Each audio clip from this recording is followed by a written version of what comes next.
Okay, we'll continue. This is past paper of MDCAT 2022, question 28. Scorpioid cyme, spelling यहाँ पे गलत लिखी हुई है. ये एक तरीके की zigzag अरेंजमेंट होती है फ्लावर्स की, ठीक है. जैसे ये स्टॉक है तो यहाँ पे एक फ्लावर यहाँ पे होगा, एक यहाँ पे, तो ये एक टाइप है इन्फ्लोरेसेंस की बेसिकली, ठीक है. इन्फ्लोरेसेंस कहते हैं अरेंजमेंट ऑफ फ्लावर का पैटर्न क्या है, तो ये zigzag अरेंजमेंट होती है. ये पाई जाती है अकॉर्डिंग टू द कीज़. यहाँ पे सही जवाब आई गेस कॉटन है, लेकिन मुझे डाउट था एंड आई सर्च्ड कि cotton is not the right answer. Cotton में स्कॉर्पियोइड साइम वाली अरेंजमेंट नहीं होती. आइदर मलबेरी और सनड्यू, इन दोनों में से एक जवाब हो सकता है. सो बिकॉज यहाँ पे there is a confusion among the answers, तो इसीलिए for now I'll pass this question, ठीक है. Then we have question 29, bacteria having flagella all over the surface. अगर हमारे पास एक बैक्टीरिया है और उसका जो फ्लैजिला है वो पूरे सरफेस पे इस तरीके से है, तो ये टाइप कहलाती है, मतलब इसे हम कहेंगे पेरीट्रैकस. Tracks is for flagella. लोफोट्रैकस का मतलब क्या है, यानी कि हमारे पास इस तरीके से क्लस्टर ऑफ फ्लैजिला होगा दोनों साइड पे, तो ये लोफोट्रैकस है. मोनोट्रैकस का मतलब क्या है, हमारे पास एक फ्लैजिला है यहाँ पे, ठीक है. ए ट्रैकस, ए का मतलब एब्सेंस ऑफ फ्लैजिला. डिप्लोट्रैकस, तो ये यहाँ पे इस तरीके से डिप्लोट्रैकस हो गया. Question 30, a hormone secreted from the duodenal mucosa, यानी कि हमारे पास जो स्मॉल इंटेस्टाइन का फर्स्ट पार्ट है ड्यूडेनम, उसकी म्यूकोसा क्या है, लेयर होती है, ठीक है. आपकी जो GUT है, GIT या फिर गट आप इस जैसे बोलते हैं, उसमें 3-4 लेयर्स होती हैं इस तरीके से. म्यूकोसा, सबसे अंदर वाली म्यूकोसा, सब म्यूकोसा, मस्कुलरिस, सेरोसा, कहीं पे लिख लीजिएगा ये आप, ठीक है. तो ये 4 लेयर्स होती हैं. तो म्यूकोसा से एंजाइम सिक्रीट हो रहा है या हार्मोन निकल रहा है. तो वो कह रहे हैं कि ऐसा कौन सा हार्मोन है जो कि म्यूकोसा से निकलता है ड्यूडेनम की, जो कि इनएक्टिव ट्रिप्सिनोजन एक एंजाइम है, ठीक है, जो कि आपके पेनक्रियास से आ रहा होता है.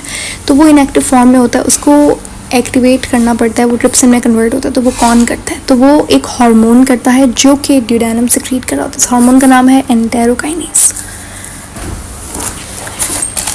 Question 31, cell become dead due to the deposition of cell. ये बताया था मैंने आपको लास्ट वीडियो में भी कि लिग्निन की डिपोजिशन से सेल वॉल डेड हो जाती है, ठीक है. जैसे कि अगर जो ट्री है तो उसकी बार्क जो है या कॉर्क, इनके सेल्स में बार्क छाल होती है ना ट्रंक के ऊपर ट्री की, उसे बार्क कहते हैं.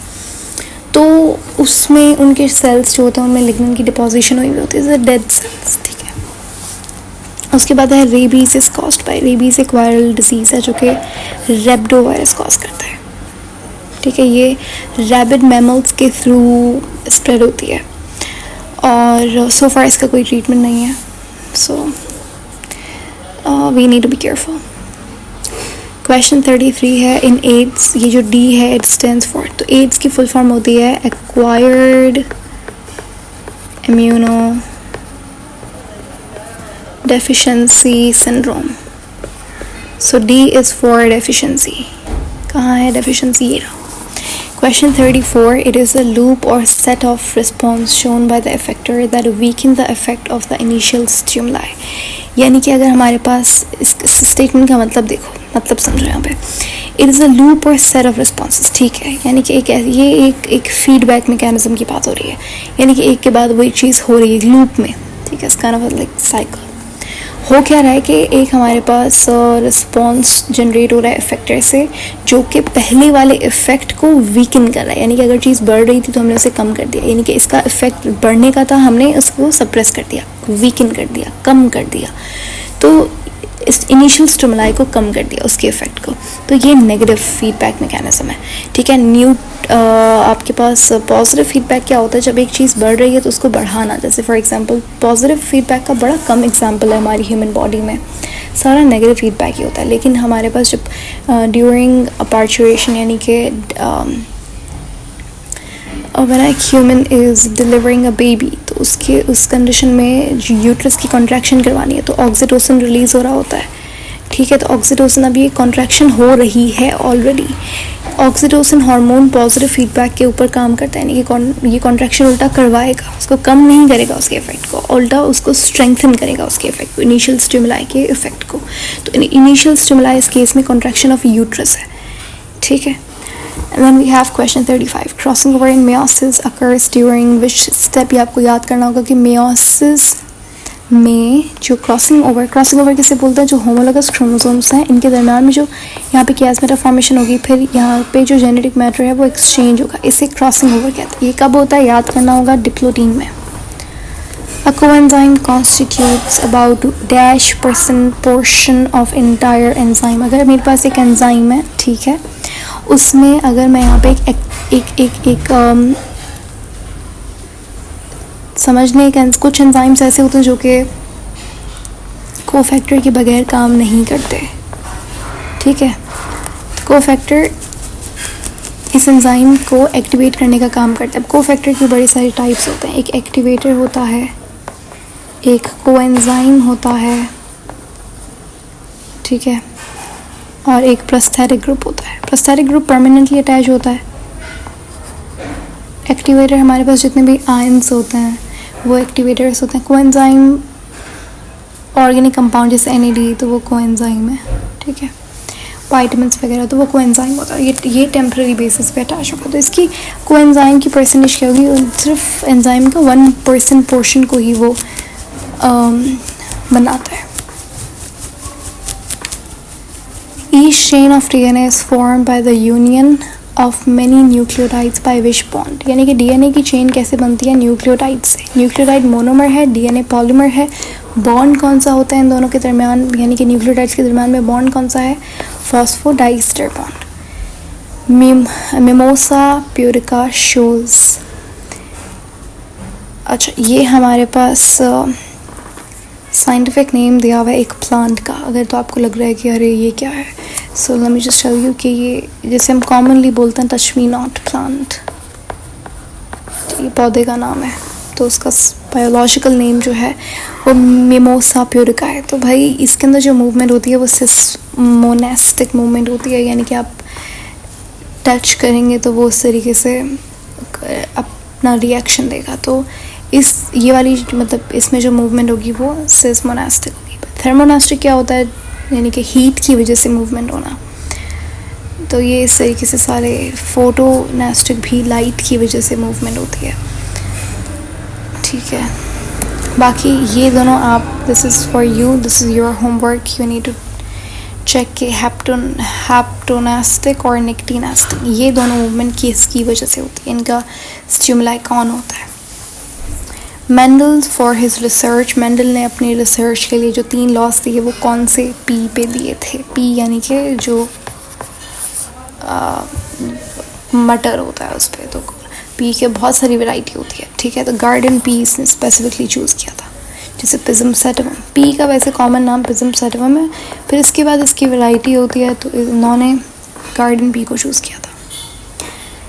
This lipid is most commonly abundant. It's abundant. It's the richest source of energy in plant and animal body. कौन सा लिपिड है जो कि बड़ा कॉमन है, तो एसाइल कोलेस्ट्रॉल, जिसका दूसरा नाम ट्राइग्लिसराइड भी है,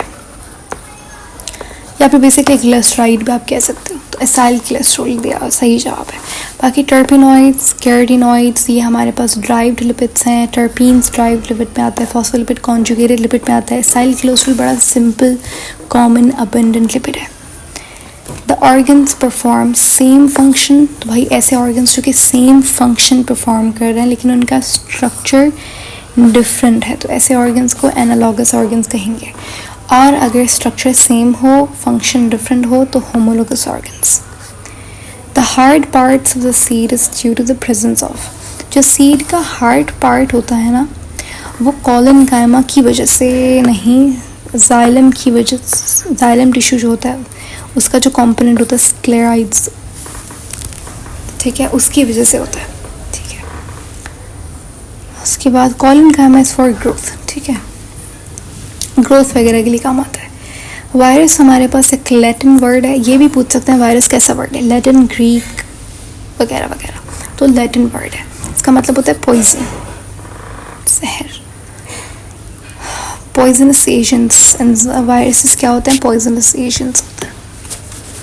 इन the heart the thick walled chambers are located. Thick walled chambers यानी कि सीधा वेंट्रिकल्स भी लिख सकते थे ये लोग, लेकिन नहीं, इन्होंने थिक वॉल्ड चेम्बर्स लिखा है। तो ये आपका काम है समझ जाना चाहिए, वेंट्रिकल्स की बात हो रही है। तो भाई वेंट्रिकल्स कहाँ प्रेजेंट होता है? यहाँ पे, हार्ट की इस जगह पे, ठीक है। तो ये लोअर साइड भी आप लिख सकते हो, लेकिन इसका नाम है एपेक्स। दिया हुआ ऑप्शन में तो आप एपेक्स ही करोगे। Extremely thin appendages. अपेंडेजेस कहते हैं जो सेल मेम्ब्रेन से अगर कोई हमारे पास एक्सटेंशन निकल रही है, जैसे सीलिया, फ्लैजेला, ये अपेंडेजेस हैं। तो ये एक्सट्रीमली थिन होती है। और ये कॉन्जुगेशन, बैक्टीरिया में जब कॉन्जुगेशन होती है, कॉन्जुगेशन क्या होता है? जब एक बैक्टीरिया यहाँ पे एक ब्रिज लाइक स्ट्रक्चर बनाता है, किसकी वजह मदद से बनता है? पिलाई की मदद से बनता है, जो कि एक्सट्रीमली थिन अपेंडेज होती है बैक्टीरिया में। अब इसका जेनेटिक मैटर इसमें ट्रांसफ़र हो रहा है, एक तरीके की रिप्रोडक्शन हो रही है यहाँ पे। कलरलेस प्लास्टिड, आसान सवाल है। कलरलेस प्लास्टिड ल्यूकोप्लास्ट होता है, ठीक है। रूट्स वगैरह में आपको मिलेंगे। क्रोमोप्लास्ट जो है वो जितना भी कलरफुल अदर देन ग्रीन होगा तो वो क्रोमोप्लास्ट में आएगा। ये जो आप देख रहे हो ना यहाँ पे एरिथ्रोप्लास्ट वगैरह, ये ल्यूकोप्लास्ट के टाइप्स हैं। ल्यूकोप्लास्ट का काम होता है स्टोरेज करवाना, जैसे लिपिड, प्रोटीन वगैरह की storage. Evolution is the transformation of the form and mode of existence of an organism in such manner that the descendants differ from their ancestor according to। ये statement जो है कि भाई evolution एक तरीके की transformation है जिसके अंदर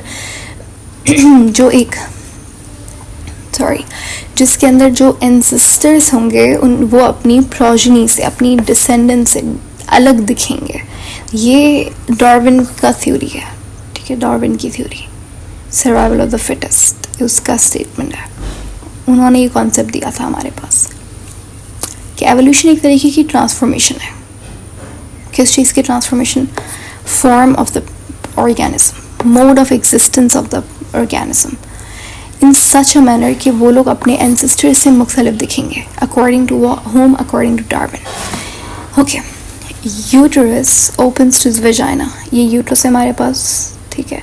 दिस ना opens, vagina is the opening, ठीक है, इन अ फीमेल बॉडी। तो वो कह रहा है कि हमारे पास ड्यूरिंग, ठीक है, uterus opens to vagina by narrow opening. तो यहाँ पे अगर आप देखें तो यूटरस के पार्ट्स होते हैं कुछ, जैसे ये बॉडी है, this part is called as cervix, ठीक है। तो वेजाइना और बॉडी मतलब यूट्रस के दरमियान में there is a passage that is called as cervix, it's a muscular sphincter, ठीक है। और जो वर्ड है birth canal, birth canal is cervix plus vagina, ठीक है। ओविडक्ट हम लोग फैलोपियन ट्यूब को कहते हैं, and लेबिया is a part of vagina. Urinary bladder is not a part of reproductive system, तो यहाँ पे उसका काम नहीं है। Skeleton of marine shelled sarcodians give clues to possible deposit of। जो marine shelled sarcodians बेसिकली समझ लो marine animals हैं, तो उनका जो skeleton है वो इस बात का sort of a signal या clues देता है कि भाई एक टाइम पे ऐसा हो सकता है कि उनके शेल के अंदर, उनके एक्सोस्केलेटन में पेट्रोलियम की डिपॉजिट्स हैं, ठीक है। Spinal cord comes from out of the cranium, यानी कि ये हमारा क्रेनियम है, ये स्पाइनल कॉर्ड यहाँ से आ रही है निकल के, ठीक है। यहाँ पे कौन सा, एक तो यहाँ पे कौन सी बोन होती है ये आपको पता होना चाहिए। ये जो यहाँ पे वैसे मेड्यूला होता है, लास्ट में मेड्यूला होता है। तो यहाँ पे जो होल है बेसिकली जहाँ से स्पाइनल कॉर्ड ओरिजिनेट हो रही है वो कहलाता है फोरामेन मैग्नम, जो कि मेड्यूला का ही पार्ट है, ठीक है। एसिटाब्यूलम क्यों लिखा है यहाँ पे? एसिटाब्यूलम एक कैविटी होती है हमारे शोल्डर के अंदर, ठीक है। और ग्लेनॉइड कैविटी होती है हमारे पेल्विक गर्डल में, ठीक है।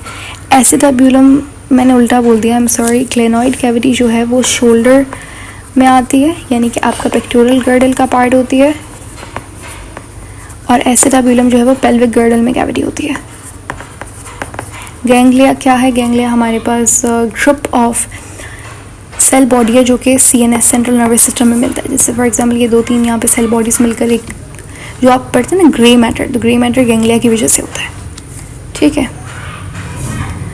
Endocytosis which involve ingestion of solid material, simple सा क्वेश्चन है। फैगोसाइटोसिस, अगर लिक्विड मटेरियल होता तो पिनोसाइटोसिस हो जाता।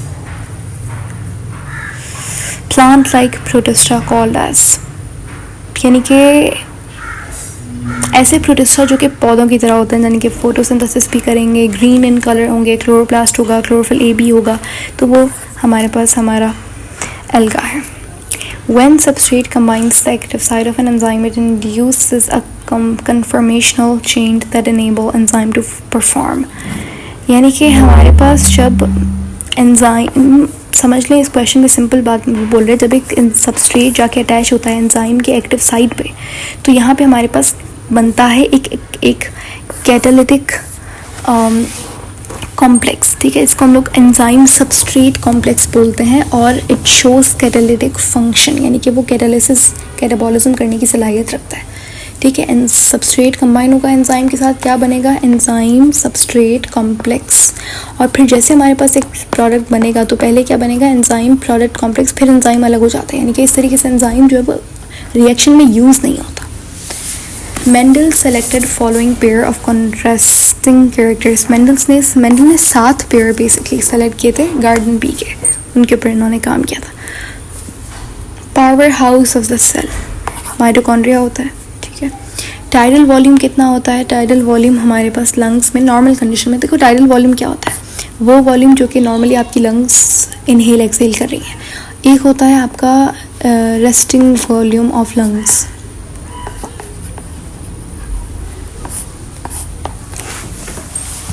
इसे हम, इसका भी एक नाम है, इट्स कॉल्ड रेस्ट वॉल्यूम, और this is proper name for it. ये I guess this is 1 litre, ठीक है। तो टाइडल वॉल्यूम का इन्होंने पूछा है कि ड्यूरिंग रेस्ट, जब आप नॉर्मली ब्रीथ कर रहे हैं तो आपके पास टाइडल वॉल्यूम कितना होता है। समझ आ गया टाइडल वॉल्यूम क्या है वैसे।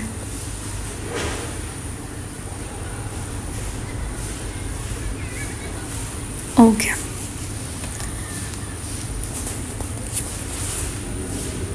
देखो यहाँ पे जो आपके पास ऑप्शंस गिवन है, तो उसमें कोई भी परफेक्ट वैल्यू यहाँ पे गिवन नहीं है टाइडल वॉल्यूम की, क्योंकि जो आप ब्रीथ कर रहे हो air in and out during normal breathing, that is about 1/2 litres, ठीक है।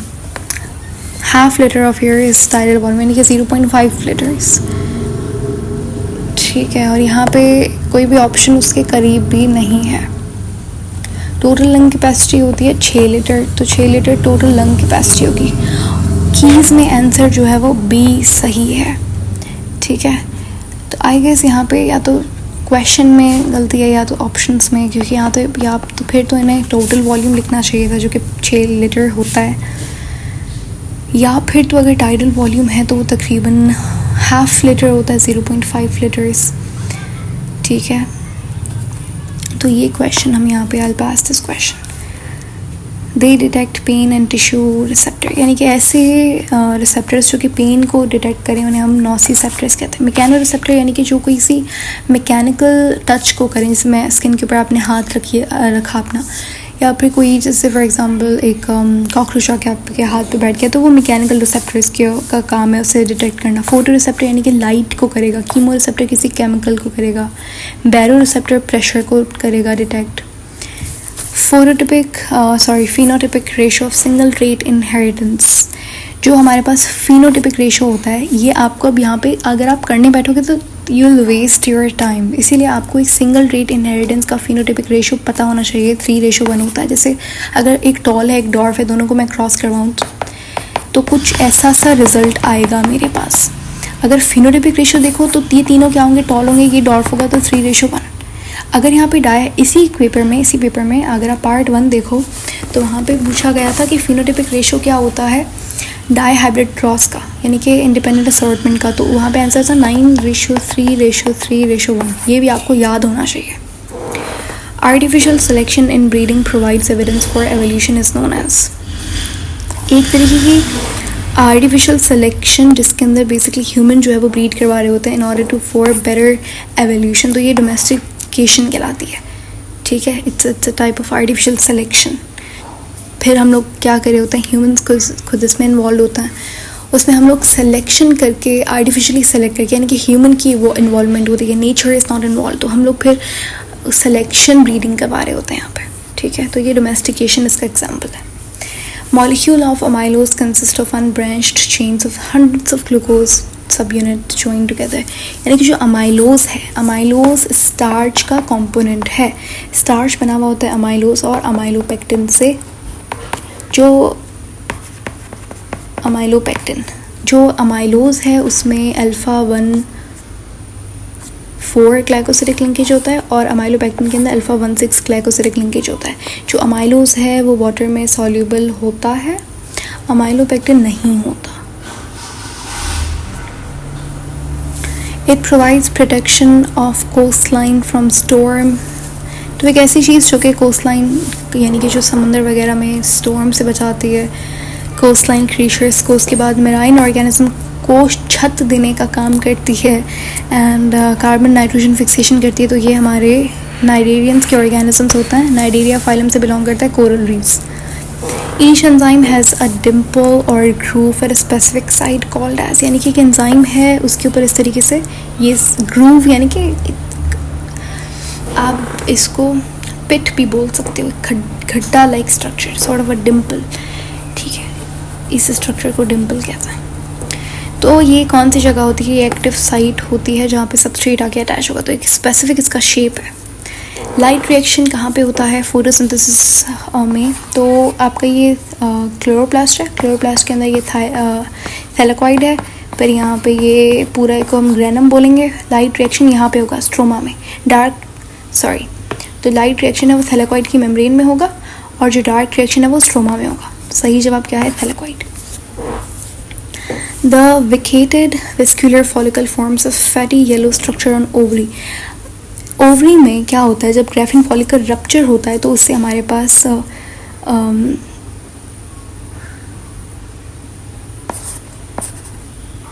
ग्राफिन फॉलिकल क्या होता है, तो ये हमारे पास इस तरीके से ओवरी में फॉलिकल्स होते हैं। इसमें से एक फॉलिकल जो रप्चर होगा एफएसएच की वजह से, एफएसएच की वजह से ग्राफिन फॉलिकल की ग्रोथ होती है, एलएच की वजह से ये रप्चर करता है, जिसको हम लोग ओवल्यूशन कहते हैं। यहाँ पे ओव्यूल निकलेगा और जाएगा फेलोपियन ट्यूब में और वेट करेगा स्पर्म का, अगर तो फर्टिलाइजेशन के लिए, ठीक है। अब क्या होता है, जब ये ग्राफिन फॉलिकल रप्चर होता है, इसमें से ओवम निकला and then it would go in fallopian tube. पीछे हमारे पास जो मैस बचा है ग्राफिन फॉलिकल का, वो अब ये this is yellow in colour, इसको हम लोग कॉर्पस ल्यूटियम कहते हैं। आंसर यही है हमारा। इसका काम होता है प्रोजेस्टेरॉन रिलीज़ करना, जो कि यूट्रस की जो एंडोमेट्रियम है उसको मेंटेन करने का काम करता है, ठीक है। चलिए जी, Acanthina fulica is an African giant snail that is dangerous। ये हमारे पास एक स्नेल का एग्जाम्पल है, इट्स एन अफ्रीकन स्नेल, और ये हमारे पास एग्रीकल्चरल पेस्ट